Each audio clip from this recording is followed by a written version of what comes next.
Hey everyone, just gotta do my little setup here. Give me 2 seconds.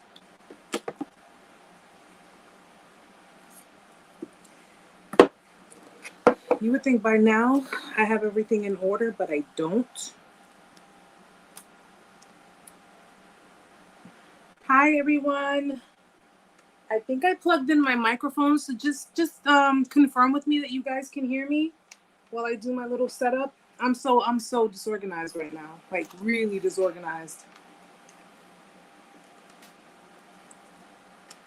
Hi Gil. Okay, just give me.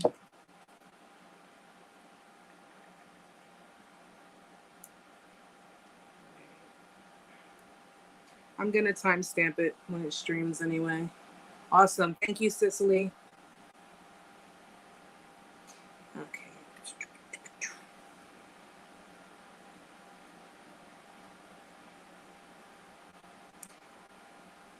There we go.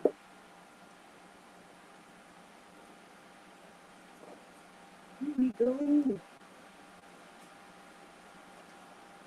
I'm sorry if I'm like so disorganized, guys. I've had such a long day and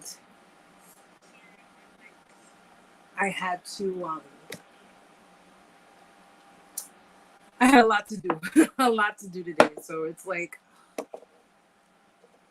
but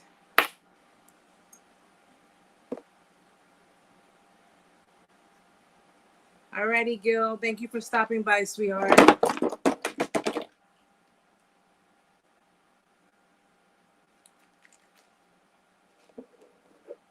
I'm gonna keep a smile on my face today.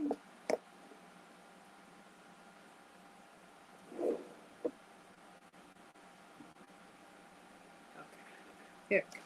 So I'm just getting myself together, guys. So talk amongst yourselves. I just want to light up my candle.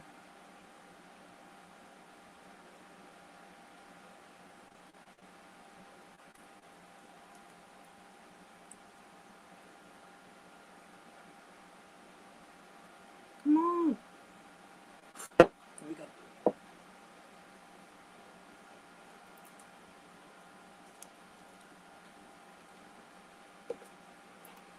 Okay.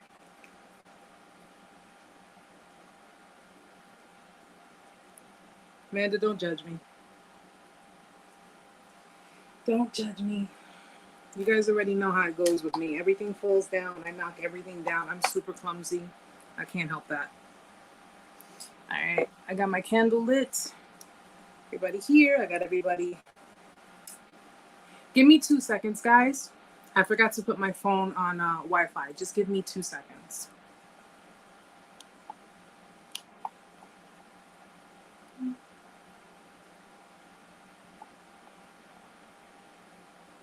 Okay. Here we are. I'm going to timestamp it so people who catch it on the stream will be able to catch it from when we officially start. You see me now? Y'all see me now? Y'all good? Guys.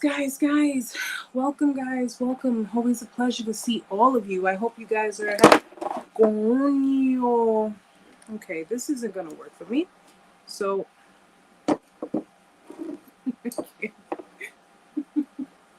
I had such a rough day today. And now I got to deal with this. I just need to get another tripod for my phone. I don't even know what the heck to use to lean it against. Oh, wait. Will this work for me? This whole thing's gonna fall down. It's gonna hit my candle, and I'm gonna look like Carrie because I'm gonna be set ablaze. Here we go. Let me see. I can't do it. I'm trying. Hold on a second. Hey guys, if you want to help a sister get a little cheap tripod, please let me know. I'm trying so hard. Oh my goodness. Wait. I think I might have something here. Hold on. Y'all gotta see how I have the phone set up. Oh man, I'm so from the hood. I am, but we make stuff happen. So if you from the hood, shout out to you because you know how to just make things work for you.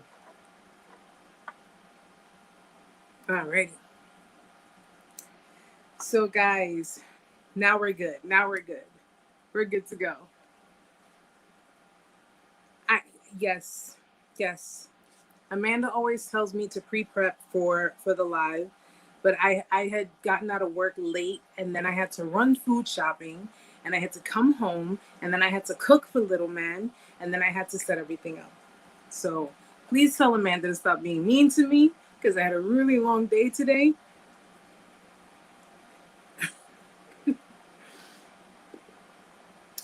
Pumpkin iced coffee, guys. You guys got to try it. That Dunkin'. It's so good. Ty, how are you, sweetheart?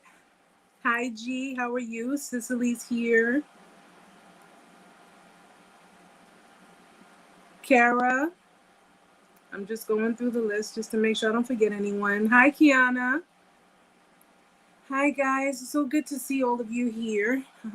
Hopefully more people will be coming in. And, you know, I noticed that more people catch it on the stream, which is fine. That's fine. Yes. Hi, Heather. Hi, sweetheart. How are you? It's been a while since I've seen you. I hope all is well with you, hon. So, guys, I hope you all had a great start to your week. It's been quite an interesting week for me. Kiana, I'm already on it now. Now that you mentioned it, I'm already on it. Kiana says Amazon has pumpkin spice masks. You shouldn't have told me that because now I'm going to end up buying it. I'm going to probably end up buying that. I'll probably end up going on Amazon and looking for anything pumpkin. I already started pulling out my fall stuff during the beginning of summer. And I just started just putting, I'm a fall person. I love fall. Anything with leaves and pumpkins and it just, you know, that crisp fall breeze and everything that deals with autumn. I love it. Matter of fact, when I buy it, I'm going to order it. When I buy it the next time, I'll show it to you guys. Ty, no, I noticed that there are some people who, like, if they can make it, sometimes they can't. But no, I hadn't seen her. But anyway, guys. Oh, Heather's birthday is coming up. Heather, you're Libra, right? I think you told me. Excuse me. I think you told me you're a Libra. I think I remember. My memory can be shot, but I think I remember you telling me you were a Libra. Amanda's birthday was yesterday. She turned 500 years old. Let me stop. I'm joking. She's the same age as me now. Same age as me. And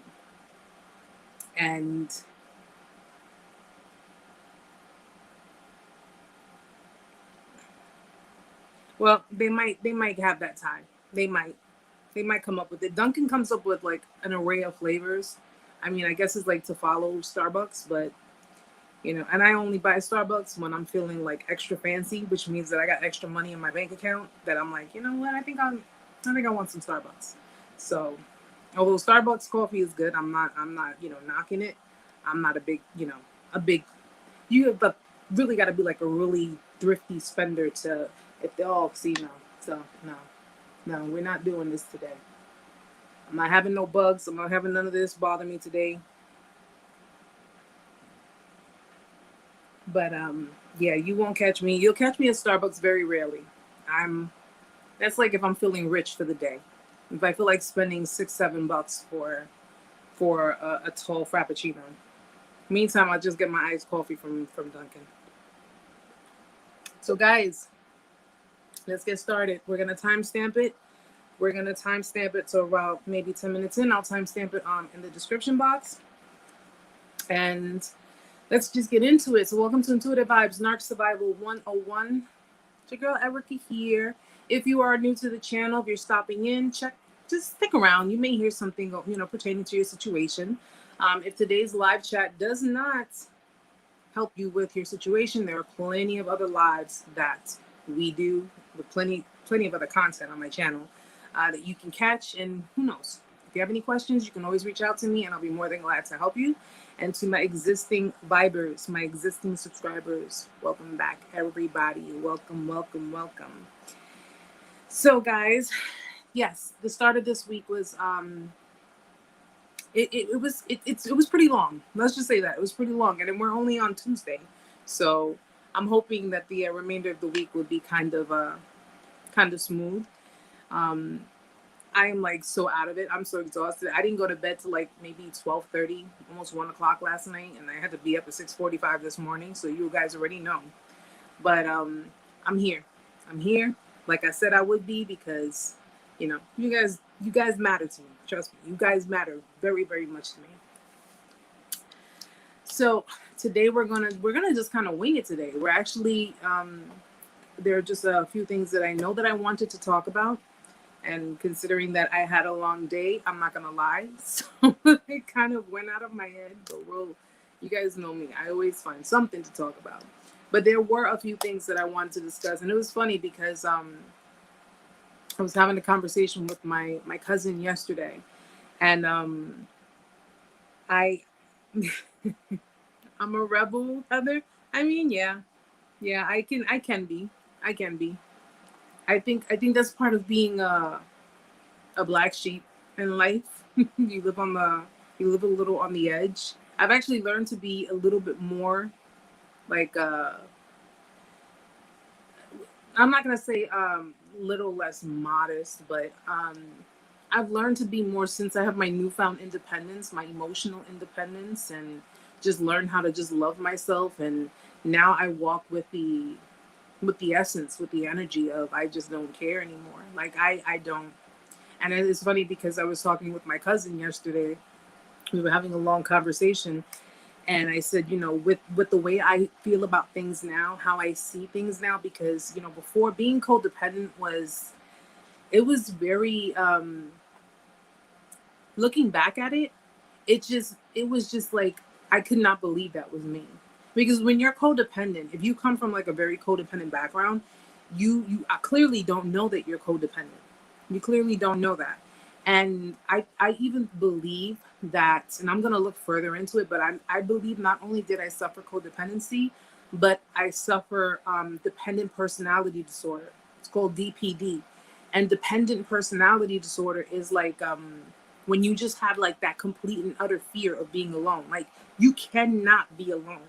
You can't be in the house alone. You can't, you know, do things alone. It's like the codependency meter was so high that I got to a point that I couldn't sleep in the house by myself. I would be like completely anxious. I would get complete anxiety, and the anxiety and the fear triggered my my sleep paralysis, because I would get sleep paralysis in the middle of the night.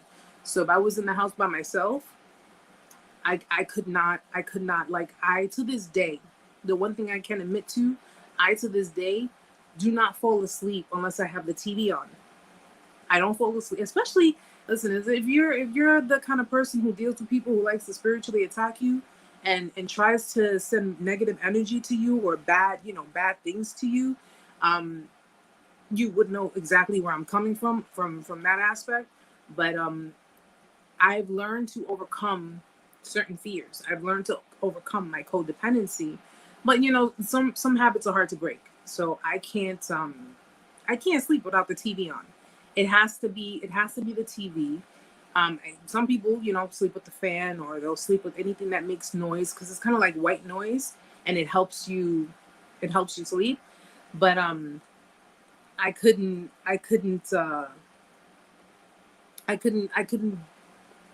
be by myself. And that was the crazy thing about it. People would look at me and be like, well, you know, you look the way you do, you are the way you are, you know, in my personality, as far as like my empathy is concerned. It's not hard. It would be hard to believe. Like, some people found it hard to believe before that I would be single, or if I was on a dating site. That was one of the things I wanted to talk to you guys about. But if I was on a dating site, they would look at me and say, why are you here? What are you doing here? And, even though dating sites, guys, dating websites are like primal, it's like a playground for narcissists. I just say be careful, because you may meet someone that's like me. You may meet someone who's just, interested in getting to know you, and not interested in doing any kind of shady BS with you. But, a lot of narcissists do find themselves on dating sites. Okay. And I'm pretty sure that if a lot of you have dealt with a narcissist, if you dated a narcissist, a lot of victims of the community have found themselves being with narcissists based on, like going online. A lot of them like to go online, because a lot of them not only use that when they're not dealing with their old supply, or if they're not even dealing with any supply, but they do it, they do utilize dating sites when they're in relationships, when they're with you, in a relationship with you. Okay. They go on dating sites. They will talk to other people. They'll have that form of communication, because the narcissist, it's kind of crazy. I think when you reach certain points of your relationship where there is a form of complacency that, you guys are, how some relationships are, where it starts off like really, like you're on cloud nine. It's like that honeymoon period. But when your relationship starts to face certain points of reality where there are responsibilities, there are, you got to be adults. There are problems that come to surface. There are issues, whatever the case may be. They don't like that. They don't like that part of the relationship. They do not like responsibility. They don't like the idea of adulting, which is why they're like considered to be very selfish, self-serving people. They don't like these things. They're more about, like the exhilaration of your supply. That's what they look for. So if they're in a relationship with you, they're not looking to be in that steady, etched in stone, or just that, that commitment, that committing commitment. They're not looking for that. They're really not looking for that. They're just looking to have your energy. They're just looking to have your attention. They're just looking to, to pretty much fulfill their ego. So if you ever notice, if you were in a relationship with them, when the going got tough, or when, there were situations that posed as issues, real life issues, adult issues, if you ever noticed how they would be kind of, or they would kind of, they have like a certain uneasy, uncomfortable type of like vibe to themselves, where it's like your problems, like say, for example, you have problems, because we all have problems, whether it be jointly or individually. And if you have problems, they were not very forthcoming when it boiled down to maybe offering help, or actually coming up with a resolution for your problems. I mean, even though they're not obligated to do so, but a narcissist, when it boils down to them doing things for other people, they attach obligation to it. Mentally, they attach obligation. So even though they're not obligated to do something for you, or they're not obligated to do something that would, go in your favor, if you were to ask them something, instead of saying no, it's like, oh, God, if I don't do this, for fear of criticism, guys, if a narcissist, or any narcissist in your life, whether it be your family, your boyfriend, your girlfriend, whomever, if they ever did anything for you, it was because either A, they were going to expect something in return, or B, because they fear criticism and they don't want the headache of having to, either argue with you or having a disagreement with you, because every time you guys argue, every time you're like, I'm just not dealing with you right now at the moment, you're pulling away their supply. So every time, if you decided not to entertain them and their nonsense, or every time you're like, what, listen, I'm really stressed out and I got to be on my own. I got to figure things out, because clearly you're not trying to help me find the resolution for this situation. You're pulling away that supply. So you could be on the brink, let's say you could be on the brink of homelessness. Well, knock on wood. But you could be on the brink of homelessness. And it's just like, so what are you gonna do? You know, that's their mentality. Now you, on the other hand, could have been like, you know, they're on the brink of homelessness. Listen, it's not much, but you know, you can come and stay with me. I don't have much room, but you can come in and stay here until we figure it out. You're quick to give it to them. You're quick to give it to them because that's your heart. That's your empathy. That's just your natural reaction to things. But if you deal with a manipulator and the shoe were on the other foot, it's like, oh, I really don't want to do it. Because they really don't want to do it. They really don't want to do it. The whole point of a narcissist being in a relationship is to get their ego stroked. It's to pretty much just, you know, get what they can out of it. You know, whether it lasts 5 days, 5 months, 5 years. That's their, you know, that's their thing. Hi, Allie. Let me just go back for a sec, guys. I want to make sure.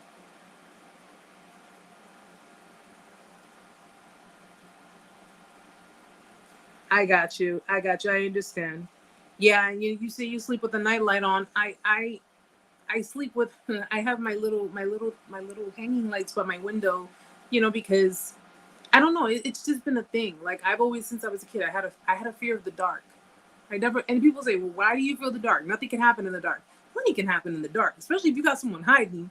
A lot can happen in the dark, but you know, I guess maybe it's because of my upbringing, because I'm so used to living. I lived in the projects most of my life, okay? And I do have that form of trauma from living in neighborhoods that were not the greatest. Like the part of Brooklyn I grew up in was not the greatest part of Brooklyn, especially back in the 90s going into the 2000s. And where you grow up can also, you know, contribute to your trauma. That can also contribute to why you handle certain situations or how you do certain things. You know, it's where I grew up, it was very violence filled. It had a lot of violence. There was always, you know, a death every other day. Every time you heard about it, there was a movie. Actually, I don't know if any of you are from, you know, or some of you are from New York, but I grew up in Brownsville, Brooklyn, and that part of Brooklyn is like right next to East New York. That part of Brooklyn where I grew up was just bad. And it's funny because my brother, who recently visited, he went out there after all these years. We had not gone. Once I moved to Queens, I never went back to Brooklyn like that. When he went back out there and he recorded how it looked way worse than when I lived out there. Okay, it was just really, really bad. I grew up in the projects. I grew up in, you know, with it was a drug infested neighborhood. People were murdered over the most silliest things. And living like that can put a lot of trauma in you too. So when I finally was able to get apartments, have places that I was, you know, the neighborhood was really nice, the neighborhood was really good, I brought that mentality with me. So I sleep with, you know, I leave lights on sometimes in my house when I'm not home. I leave lights on because I'm like, you know, you never know. Even though I pay a light bill, which I gotta stop doing that, but sometimes I do it. You know, it's just you associate. We associate traumas, you know, and it's normal. It happens. It's just a matter of working on releasing those traumas and you know, just getting it out and letting it go. It takes time, but it's doable. You guys can do it. Hi, Davey. Yeah, it's high. Dating sites, you know, again, I don't knock them completely because, you know, I've gone on a dating site and I found, for me, everybody's different. I had found for me that a dating site was just a lot easier. It was a lot easier to get to know someone at my own pace. You know, listen, if you're a non-narcissist, if you're a non-manipulator, if you're a non-con artist, you go on a site with the intention of possibly meeting someone, possibly getting to know someone, and, you know, not having full expectations. Because if you have experiences with dating sites, you already know how they can be. You already know how they can be. I was like, yeah, I really don't even want to do this, you know, but it, when you decide to just say, you know what, F it, I'm going to give up.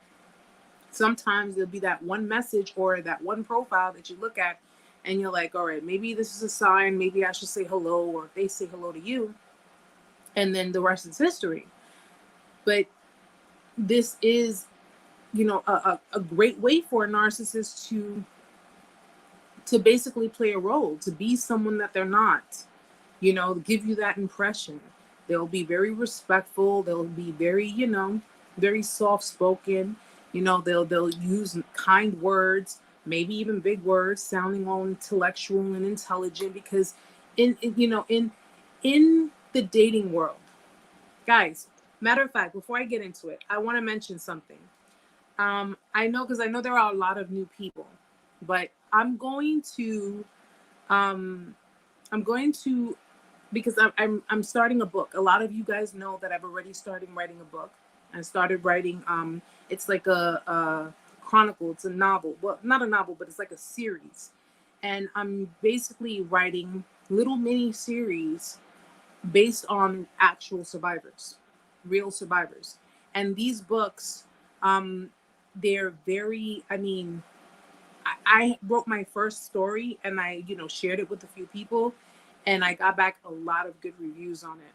If you're interested in reading the book, if you're interested in, you know, in just getting an insight, it's the first story. The other stories, once everything's completed, the entire list of series is completed, then I may just take it another step with the books itself.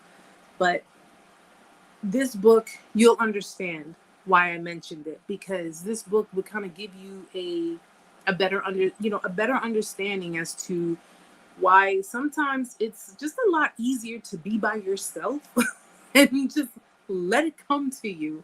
You know, when people use dating websites, it's kind of like you're looking for something, you're looking for it. But the crazy part about it is that people who say, I have no expectations, you kind of do when you're doing, when you're going on these types of sites, you know. And when it boils down to a narcissist, they'll go by your picture, they'll go by your, you know, whatever bios you put or whatever the case may be. Half the time, they won't even read what you have to say. You know, they won't even care about what it is that you, where it is you're going in life, and anything about you in a genuine manner.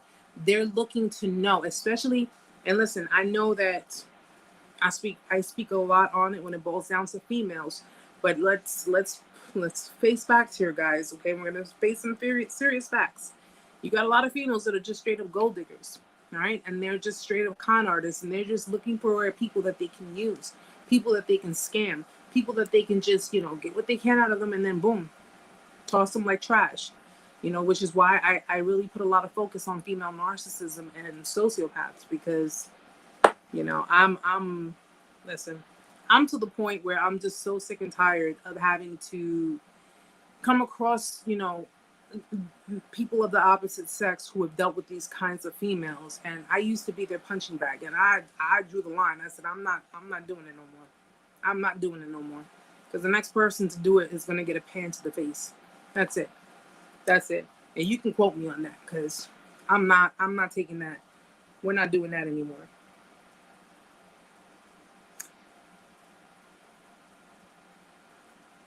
Oh, well, I mean, you know what's interesting, Davey? That particular story, it's not my story per se, but it does hit close to home. I've already, you know, I got stories for days, because I came to realize that I had actually throughout my life been attracting narcissists. I've always been attracting people who either have personality disorders, who may have mental illnesses, who are just, you know, I don't want to, because I don't want to seem like I'm insulting anyone, but the reality is I'm just stating facts. I found myself being in relationships, being in dynamics with people who suffer some form of trauma, but severe trauma, like beyond severe trauma. And it could be, this trauma was passed on to them due to negligence in their, maybe their parents or whatever background, or, if they have PTSD, or if they have borderline, or if they have bipolar, or if they, have sociopathic tendencies or psychopathic tendencies. I always found myself dealing with someone, who was of that nature. And of course, if I ever attempted to have a relationship with someone who was of a secure attachment, I ended up running that person away because of my codependency, and I'm willing to admit that. Like, I can take accountability for my actions when I deal with people who are of secure attachment, because my codependency was toxic for them and it was just too much. So they're like, no, I can't do it no more. You're a great person and everything, but it's not going to happen. And it's interesting that I decided to take a break. After everything happened with my discard, I took a break. I'm, if you believe it or not, I'm still on that break. Like, I have not dated anyone. I have not dated anyone since my last relationship. I have not gotten involved with anyone on a real romantic level. I haven't done that because, you know what? I just don't want to deal with it. I don't want to deal with it. I don't want to put myself through, through having to, I'm just now gaining my independence, my emotional independence. And I'm being selfish with myself, completely selfish with myself. And I'm perfectly fine with that. So if someone tells me, well, Erica, you know what, you're being a little too selfish with your time and you're being a little too selfish with yourself. Okay, what's the problem? What's the problem? I've been giving people my energy. I've been giving people my time. I've been giving people my loyalty. I've been giving people the benefit of the doubt. And every single one of them have managed to not only disappoint me, but prove to me that all that I have done for them was in futility, because they still would have ended shitting on me. So what is the point? What's the point of doing it right now? I'm not in a rush. God's not in a rush. He's very patient. He's more patient than I am. And I just decided that I'm not going to get involved with anyone. And I think anyone who has been in a relationship with a narcissist, a romantic relationship with a narcissist, with a psychopath, with a sociopath, with, any kind of manipulator, any kind of pathological liar, take your time. Take a break. Relax. Chill. Nobody's going anywhere. Okay? There's 7 billion people on this planet. You don't have to worry about, well, oh my gosh, all the women are gonna no, because believe it or not, there's like 5 women to 1 man. So don't worry about it, guys. You guys are good. You guys are real good. Take your time. Work on your healing. Work on yourself. Focus on your boundaries. Make sure you set them real sturdy, so that way when someone comes into your life, that's it. You're not taking no shit from nobody. You're not sitting there putting yourself out there. You're just basically like, listen, if this happens, it happens. If it doesn't, it doesn't. But always make sure that you have, oh my gosh, I'm sorry. I got so distracted for a second. Make sure that this person or these people you're dealing with are willing to compromise. Okay? It's compromise. If you notice that someone's not trying to compromise, especially in the very beginning, or they're showing certain things about themselves, or they're telling you certain things, they're kind of running certain things to where it's like, it's looking red flaggish for you, cut it off. Cut it off. Don't, it's not worth taking chances. If you take a chance on something and you really put yourself out there, like you have been doing, like you've already been doing for other people, you run the risk of putting yourself right back into that same position, that same energy. You don't want that. You really don't want it.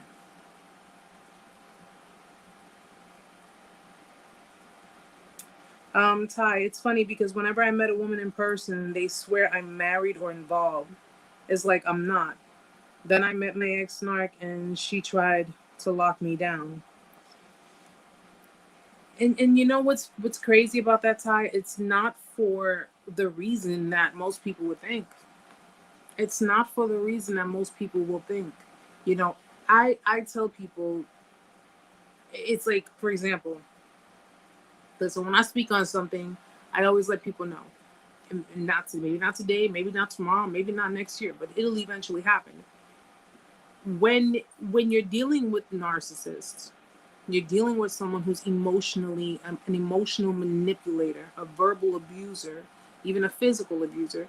When you're dealing with someone like this, you're dealing with someone that has the goal to break you down, okay? Break down your self-confidence, break down everything positive about you, because they're projecting their pain, all of everything that they're doing, all of the anger, all of the the fits and the lies and everything that they're doing is being projected onto you, because that's stuff that was projected onto them. They want to bring you to their level, maybe even more further beneath them, so they can feel superior while you feel inferior.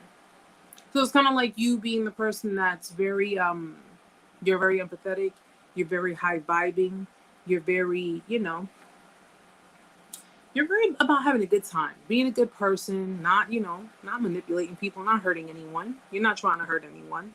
And they see that. They see that. They see that in you. And it's because of the fact that they can only see it, but they can't possess it. It's because of that they want to tear it down, because they're very internally, whether you're men or women, guys, internally. Hi, Riri. Hi, sweetheart. Internally, they're jealous. They're completely jealous of you. They're jealous of your qualities. They're jealous of the things that make you unique. They're jealous of everything that other people see in you. And it's because of the fact that they have to use a false mask to create that illusion that they carry the same qualities. So if you're dealing with someone and you're, a high vibing, loving, caring, nurturing kind of person, and this all comes to you, it comes to you naturally, this person who is the manipulator, because it does not come to them naturally, they have to mimic off of you. And it's hard for them, because the reality of it is like, it's like being a kid and having to drink that nasty medicine when you're sick. It's going to make you feel better, but it's like, oh God, it's so disgusting. It leaves a nasty taste in my mouth. And that's how it is for a narcissist. Your natural abilities makes them jealous, makes them angry, makes them mad, because you had something in your life, whether it be love, whether it be compassion, whatever the case may be, you had that in your life. And that only reminds them. So everything you have only reminds them of everything they don't have. And it's because of that they want to tear you down. They want to make you feel like you are overly sensitive, or you're not. You're overly sensitive. You're the crazy one. You're the demented one. You're the dramatic one. You're the one who, they want you to believe that, because all of these things that they're telling you is because that's who they truly are. That's who they are. And if you call them out on their nonsense, if you call them out and on, their lies, their BS, or what have you, then what they'll try to do is they'll try to find something on you to make it, to make you feel like crap. They'll try to find something, whether it was intentional or not. This is why narcissists and sociopaths are not too far apart from each other on the spectrum. They're not too far apart from each other. It's just that sociopaths have more of an extremely demonic drive.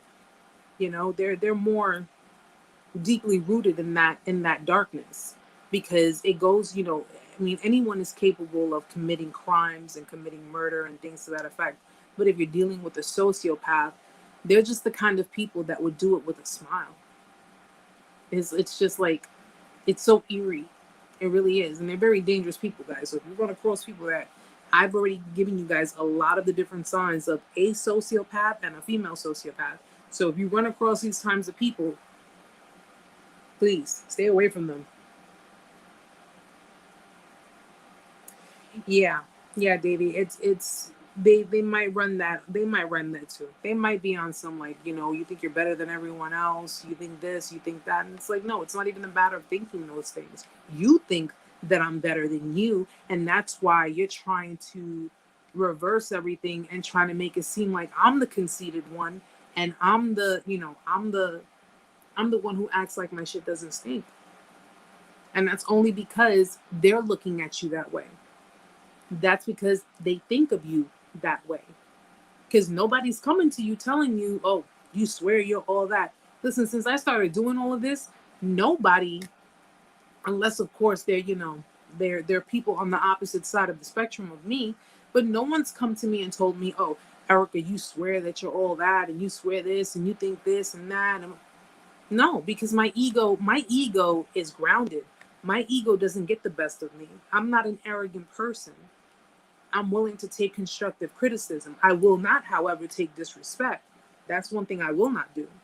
So at the end of the day, there's a difference between someone telling me, I want to give you some constructive criticism, and someone being completely disrespectful and trying to get a rise out of me.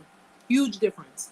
But they will try to, antagonize you. They'll try to bait you. They will seriously try to bait you. And they may try to bait you in the nicest ways too, guys. It doesn't have to be something negative. They don't have to come at you with a real negative, like, cursing you out or getting very aggressive and volatile.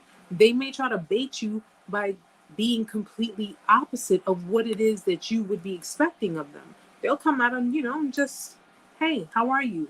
Oh, I saw you and I just wanted to say hi, and it's like, either way, they know how to try to affect your emotions.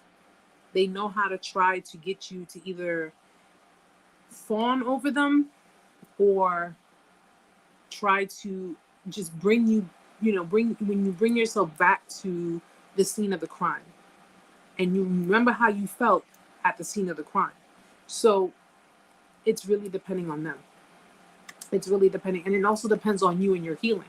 Because if you've gone to a point where you're healing so much that your energy is not on them, they no longer affect you. They don't affect you at all. And it's like, I really don't care what you do. I really don't care where you go, who you're with, who you're talking to. It's because you don't have any more energy on them. Like, they cannot even feel your energy. You're so far out of sight. When you do that, it's a challenge for them now. Now it's a challenge for them because now they have to see, well, I know for a fact because they're not giving me any energy.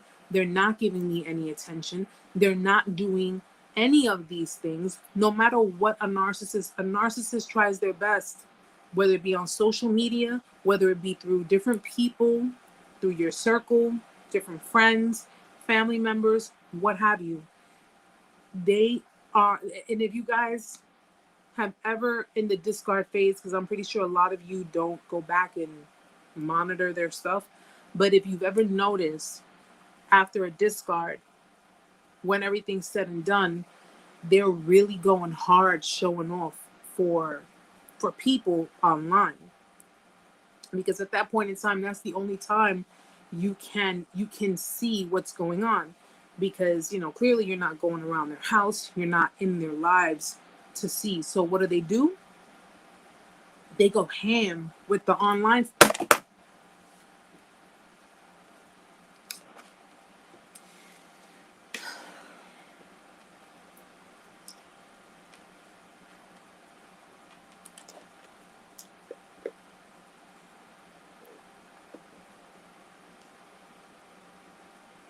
Yeah, Amanda, I already told you about that. You already know what I told you about that. Yes. Competition, and the thing is, what's interesting about that, when it boils down to the competing, because amazingly enough, I'm a manipulator. And this is the part that I want you guys to really understand, because after a discard, you're at your lowest point. Okay, you're already at your lowest point. Okay, this person or these people can try to make you jealous with anything or anyone.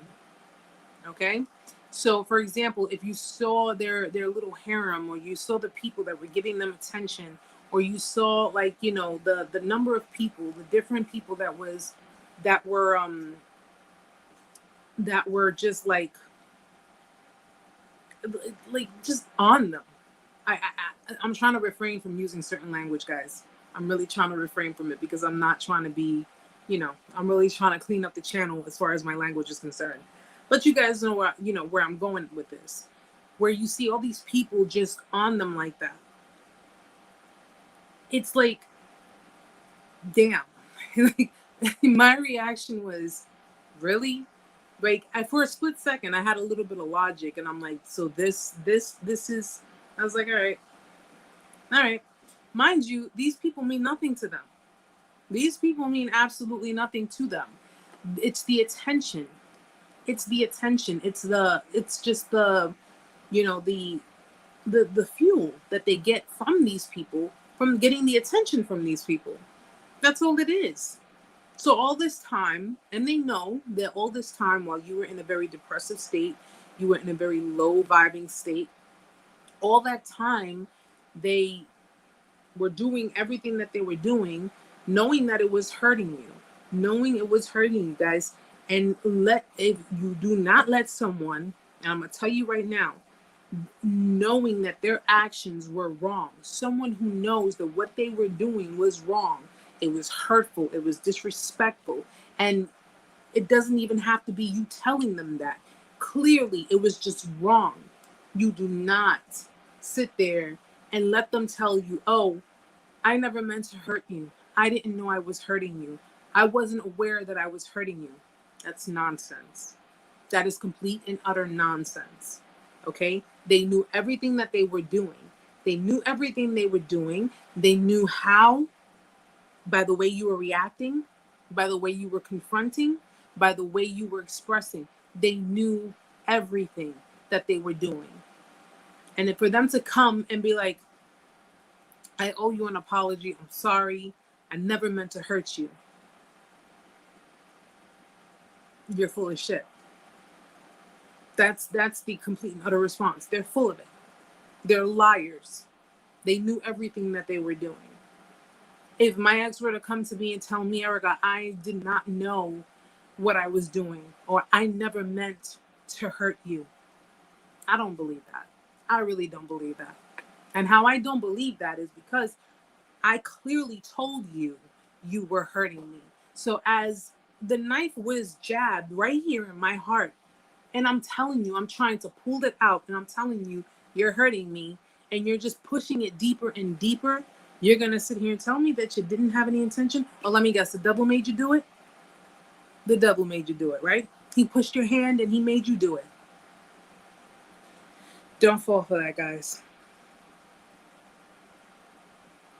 Absolutely. No, absolutely, Cicely. I will always keep it. That's one thing I'll let you guys know. I will not tell you it's an easy road, because it's not. I will not tell you that you won't have triggers, because sometimes you will, maybe sometimes you won't. I won't tell you that it won't be painful, because it is. It is very painful. The whole entire journey, based on you getting rid of trauma and you dealing with it, is a very painful journey, but it's one that's worth it in the end, because it's going to bring you so much clarity, and it's going to give you so much more, so you know what to do, and you don't have to deal with it. And I don't want to be 100 years old still trying to figure out what the hell's wrong with me because I'm carrying trauma. I want to be able to have a healthy life and just have the healthy remaining years that I have on this earth.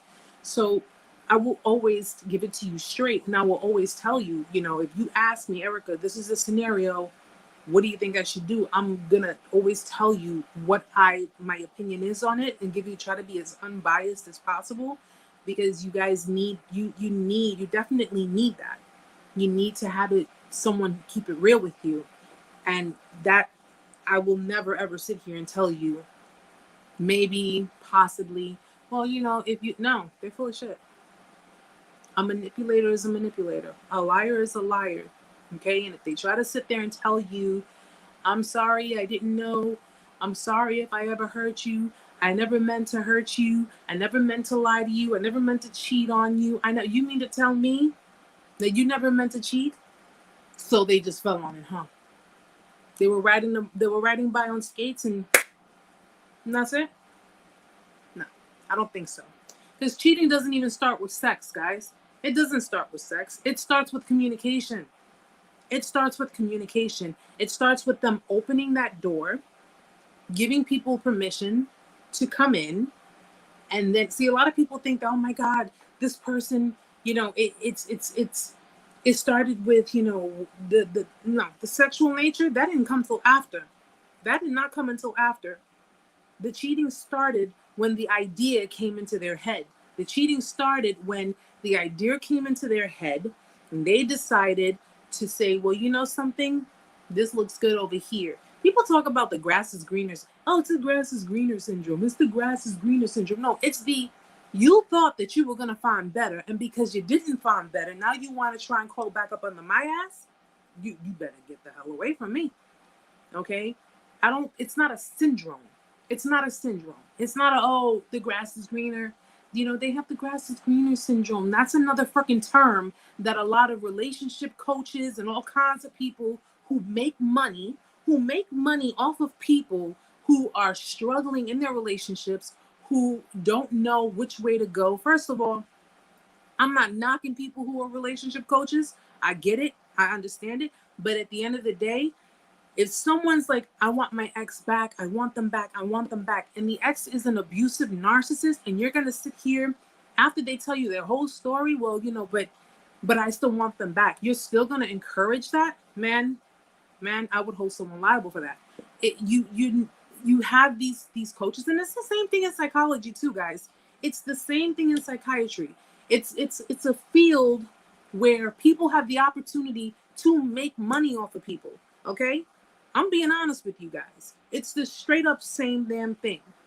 Okay? I can sit here and tell you 101 ways on how to do something that would benefit me and my profession, or I can sit here and tell you the clear-cut, easy, simplest way you can do something that's going to benefit you. Because let me tell you something. At the end of the day, even if I were to be a psychologist, I would be a psychiatrist, I was to be a therapist, and I lost a patient or I lost a client, there's always another one right behind them.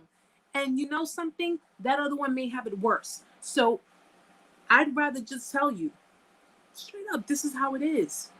This is exactly how it is. And in this line of work, I could either fill your head up with, with candy-coated bullshit, or I'm just going to tell you like it is, so that way you know the next steps and you make the decisions and you use your discernment better. That's it. Even though what I give is general information, I tell people use your discernment when you apply it to your life. Wherever it resonates in your life, just use your discernment on it. These signs sound familiar to you? Okay, if they sound familiar to you, who in your life demonstrated these signs? Always use your discernment. But it's not about continuously having people come back. Continuously, I want you guys to heal completely. I want you guys to be able to say, yo, I finally got over my trauma. I finally got over my codependency. I finally got over my abandonment issues. I'm finally moving on, and I'm setting, because you guys, this is where it ends, is with you guys. The trauma, the generational curses, everything, it ends with you guys. So your children don't have to do it. So your children don't have to go through it. So you can be, you have to be level-headed in your life. You have to be able, especially when you have kids, since you're breaking those generational curses, you're now setting the pathway for your children. So your children don't have to face that. I never want to see my son go through what I went through in life. I never want to even imagine him going through it. And I said, it stops with me. So at the end, it's going to stop with you guys too. You guys are going to be the ones of this generation in your family that's going to stop a lot of BS and start setting up more structurized foundation for your future children.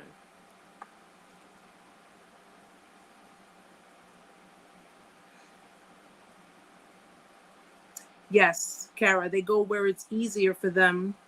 When you become too much work to handle, they run new supply tagged. Yep, that's exactly what they do. They don't like narcissists, don't like they're not responsible people. They're not very responsible people. This is why it's not uncommon for a narcissist when they have children. It's not uncommon for them to, like, some people, first of all, I can never imagine giving my son up. I can never imagine it. Okay. I can never imagine abandoning my son. Now, people have reasons. And by reasons, I mean, listen, maybe, the parents have drug problems, or maybe the parents aren't mentally stable to take care of the children. There are plenty of logical reasons where it would be more beneficial for the child if the parent was not, was not in the child's life, at least at that time, because they have a lot of things that they have to work on. But the common reason a narcissist would abandon their child is because I'm not ready to give up my freedom. I'm not ready to give up my child, my life. I'm not ready to, not be, hi Sadie, how are you, sweetheart? I'm not ready to give that up. I'm not ready to give any of that up. I'm too much, because if I have a child, what's going to happen? The spotlight's going to be taken off of me, or I'm going to have to sit here, because taking care of a child is not taking care of a toy. It's not taking care of a doll. It's a living, breathing human being. And because of the fact that narcissists are extremely non-committal, they're non-committal in their relationships. There is no exception when it comes to their children. They're non-committal to their children. If you do have narcissist parents who are going to be committed to their children, it's because they're going to use their children to serve their needs. The children are simply around for them. Okay? So on one hand, they are emotionally, psychologically depriving the child. This is behind closed doors, guys. This is behind closed doors. This is not in public unless you're dealing with an extremely overt narcissist that they don't care what anybody says or think. They treat their children however way they want to treat them. They do not give a damn. But a majority of the time when it comes to the parents that are covertly abusing their children, it's behind closed doors. Okay? And 9 out of 10 times, whether it be both parents are narcs or just one parent, there is an enabler in that dynamic. And that enabler is pretty much setting everything up on the outside. So while you guys are standing on the outside, you see a garden, you see a beautiful house, you see birds chirping in the tree, you see, all these beautiful flowers all over the place. You see a big pool. It looks like a great big house, fit for the entire family. And the family has this whole perfect setup. That's because the enabler is the one who set all of that up. It's the enabler's job to make sure that everyone plays their part, including the children. It's the enabler's job to make sure that everyone's playing their part. So when everything is being, presented for all of you people who are on the outside looking in, when you look in that window, you're going to see a great family having a big dinner on the dinner table, eating turkey and all kinds of food on the table, looking like they're having the greatest time in the world because you're watching. And that's because that's all set up for you. That's set up for you to make sure that you're off the trail. You don't know what's going on. But the reality of it is, in that family, when it boils down to the children and the narc parents, or the narc parent and the enabler, there's abuse going on. There's emotional, there's verbal abuse, there's psychological abuse, there is more than likely physical abuse. There is abuse going on.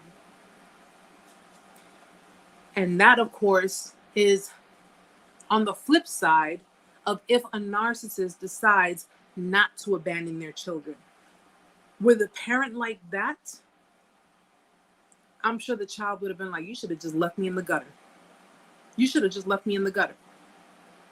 Because for a parent to use their child for their own personal need because they're a tool for the parent, and then when the parent wants to appear like they are a loving parent, like they're the greatest parent in the world, like they're the cool parent, what are they doing? They're putting 500,000 pictures on Instagram, 500,000 pictures on Facebook, just to show the world me and my kid. And the kind of relationship, the irony is, the kind of relationship that a narcissist parent would have with their child is not, it's one of those relationships where you kind of have, like, in the pit of your stomach, you have it, hi Stella, hi sweetheart, you have it in the pit of your stomach, like there's just something not right with that relationship. There's just something not right with that dynamic. Just something there. Don't know what it is, can't pinpoint it, but there's something in your gut telling you. And that's because, for example, a narcissist mother, if she has a narcissist daughter, she will try to live through her daughter. Okay? Her daughter is going to be the extension of her. So she's pretty much molding her daughter to be what she believes, what the mother believes she is, what she believes about herself. She's projecting that onto her daughter so her daughter can be like her. And if you have a narcissist mother with a son, the son is either the scapegoat where she treats him like pure and utter crap, or he is the golden child where that's not even her son, that's her husband. That's her husband. He takes care of her. He is, he's basically her, the number one man in her life. It's like that umbilical cord, but that really deep-rooted trauma, that trauma bond. So what we would perceive as like, dude, you need to cut the umbilical cord between you and your mom, it would literally be that trauma bond. It's a trauma bond disguised as an umbilical cord. And someone who has a narcissist mother, a man who has a narcissist mother, has a very unnatural relationship with his mother. Okay? I don't know, some of you ladies have dealt with a man who has a narcissist mother, and you just kind of like look at that relationship and you're like, yo, that you're just, they come off as the mama's boys. Okay? Those are the ones that come off as the mama's boys. The just like, they're just so tied to their mother that it's like you could be sitting there enjoying a meal or whatever the case may be, and the minute the mother calls, I need you to come here now, whatever, they jump up and they run up and they go run for their mom. Be very careful with that. Be careful with that.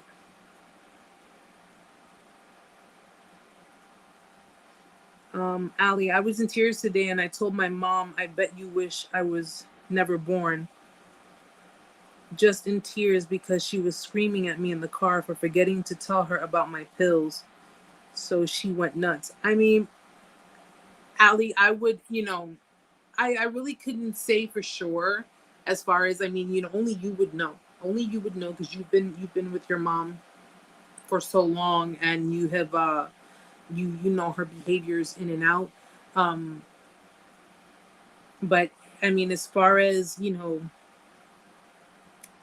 that's concerned, don't internalize that, hon. Don't internalize that. Don't take that in.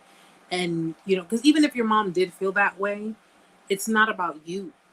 It was never about you. Okay? It was always about her. Like, if she puts you in that position to where let's say she agreed with you and she said, yeah, I wish I never had you, whatever the case may be, it's not about you, honey. It's really not. It's not. Because I could not see anyone telling their own child that unless they seriously have problems. They seriously have problems. And whether it be, it just be within themselves or they just have like some kind of issue with their children, for a parent to say that to their child, the person they gave life to, I would never say something like that to my child. Oh, Riri, no worries, hon, because I'm actually, guys, I'm not going to stay on too long. I've been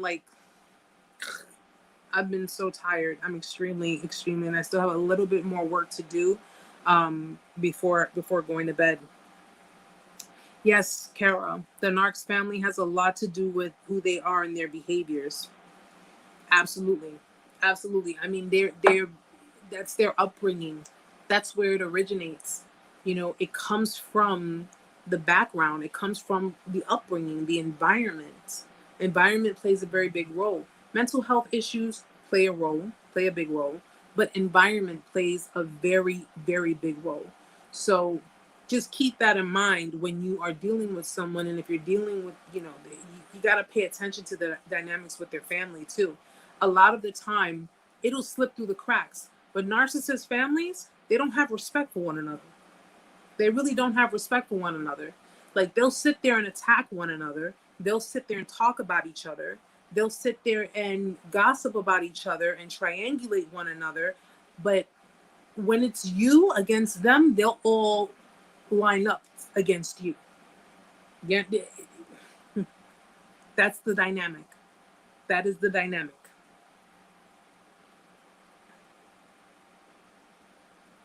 Yep. Ty says Kara and Narcs will play on whomever's convenient for them at the time. No loyalty. And I've just learned not to give my loyalty to anyone. I mean, I give my loyalty clearly to the people that I can trust and the people that I love the most, the people who are still currently in my life. But anyone else, no. Yes, Davey, but you know what's funny? They can sit there and they can make fun of you. They can make fun of you. They can do what it is they do. And this is why I say, don't even bother with them. Just get on with yourselves. Get on with yourselves and just continue to elevate. Continue to elevate and can just continue to ignore them. Ignore them. Keep them out of your energy field. Keep them away from you. Ignore any attempts and just do what you have to do. Just do what you have to do for you. That's it. And as long as you're able to do that, they can make all the fun, because the fact of the matter is they're making you a factor. They're making you relevant. They're talking about you. They're trying to make fun of you. They're trying to do all of these things. They're making you relevant. And if that's what they want to do, let them do it. You know it's not true. Let them do it.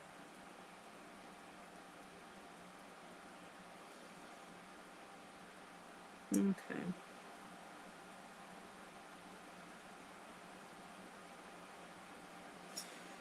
All right, guys.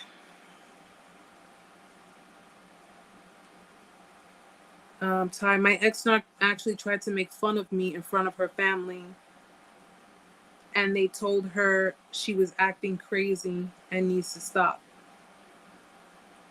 They actually have my back. Now that depends, Ty. That depends. And the reason I say that is because not every narcissist family has only narcissists. They have enablers. They have scapegoats, So were they, not scapegoats, they have black sheep, okay? Were they black sheep? Quite possibly. But sometimes, and you just got to always look at both sides of the coin, okay? So they could have been black sheep. They could have been the justice seekers in the group, or they could have simply been family members who don't want to deal with her shit, and you being around, being her punching bag, keeps her away from them. You got to remember that too.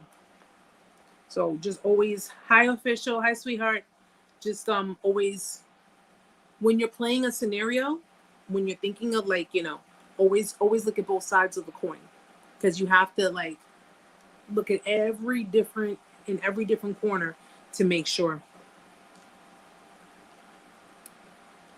You're welcome, Cicely. You're very welcome, sweetheart.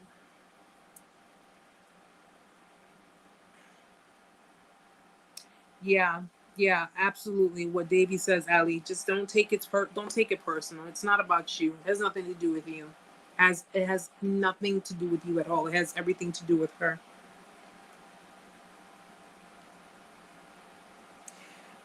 Green, I have to look into it. I don't even think I ever heard of him. I used to love to listen to hip hop, so I'll definitely look into it.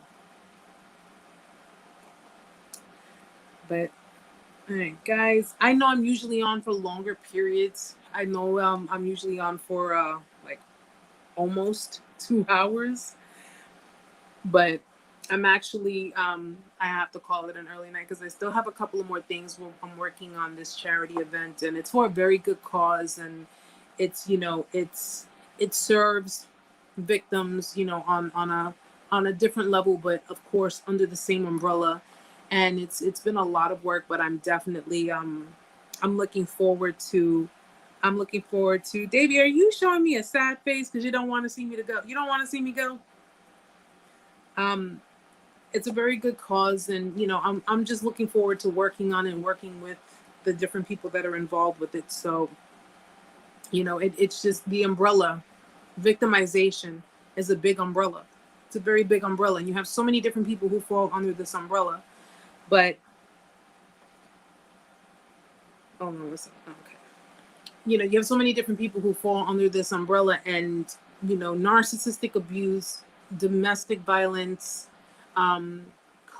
violence by, you know, by crime, violence by terrorist acts, you name it. It's just so many different things that fall under this umbrella, and so many great causes that want to help people who fall under this umbrella. So it does say a lot, and it does, you know, to meet people of the same stature that feel like they can make a difference and they can really help other people.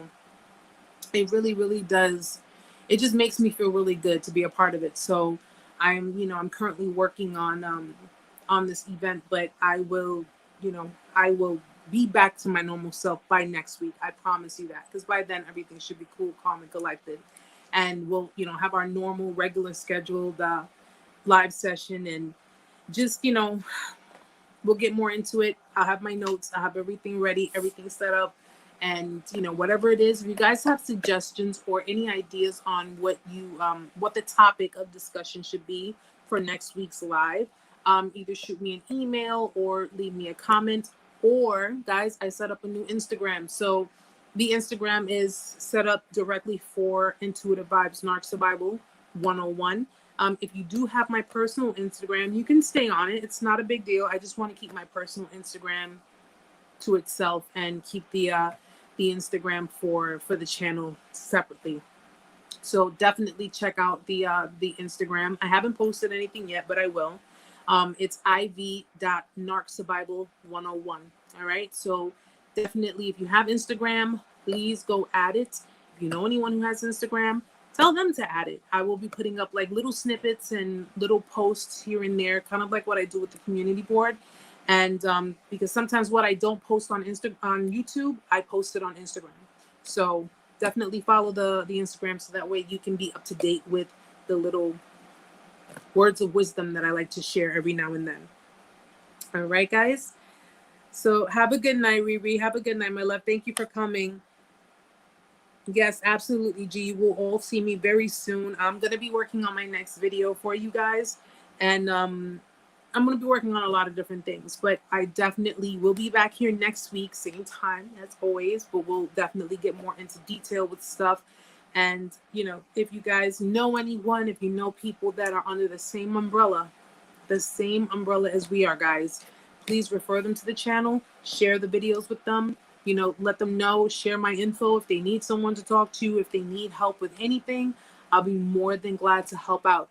And what I'm going to do, guys, if you're interested in the book, if you're interested in the story, then just let me know. I would post it up, but I would rather just send it privately to people that I know I can trust with it. So send me an email and I'll be more than glad to send you the book so you can have a good read. It's definitely a good book. And just a little warning on it. It's very adult content. So that's all I'm going to say. It's a lot of adult content, and it's not for, let's just say it's not for anyone under 18. All right. All right, guys. So again, thank you all my loves for being here tonight. I promise I'll be back at 100% next week for you all, but still hit the like button on your way out. Okay. You know, I appreciate it.